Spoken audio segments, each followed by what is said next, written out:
Hi, it's Larold, and today I'm going to be taking a bit of a deeper look at Fu Zan, the Brewmaster Artifact Weapon. I'm going to be focusing in on traits, and how you want to build the weapon and what traits you will want to prioritize on your relics. So the path you'll want to take through the weapon is just a little bit different from the one I'd suggested earlier in my larger guide video. Dragonfire Brew has caught a really bad rap from a lot of people, including myself early on. It doesn't give any sort of defensive gain, which is why I'd written it off so easily, but the offensive gain is actually pretty significant, on the order of about 3 to 5% damage increase.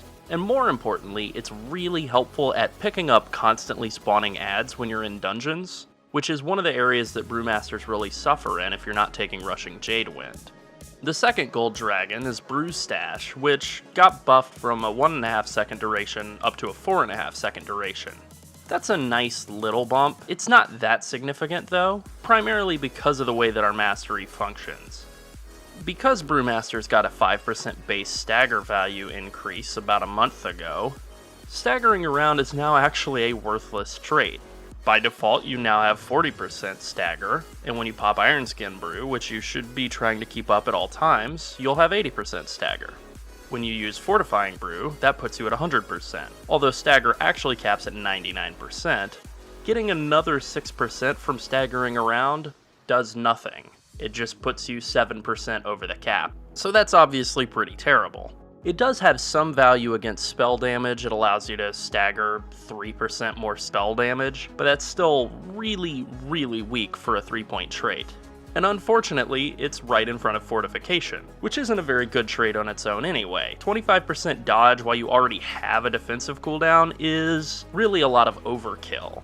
And so you'll want to save those two traits for the very end of your weapon. When it comes to relic traits, your best option across the board is Hot Blooded. It's by far your best defensive gain, and in AoE it's going to be your best offensive gain as well. If you're spending a lot of blackout combos on Tiger Palm, then Facepalm actually becomes your best single target DPS increase, and it's actually pretty solid all the way up until about 4 targets. Potent Kick and Overflow are decent backup choices, and Healthy Appetite is okay. Staggering around is a pretty worthless trait, and you really don't want to put it into your weapon if at all possible, unless it's a massive item level increase, like on the order of like 5 or more item level in the weapon. Every other trait is just okay. They're not so terrible as staggering around that you want to run away from them screaming, but they're not really worth wearing unless they're at least a small item level boost. If you have any questions, feel free to ask in the comments section, or you can get in touch with us on Twitter at WoWatNight. As always, please like and subscribe, and thanks for watching. Bye!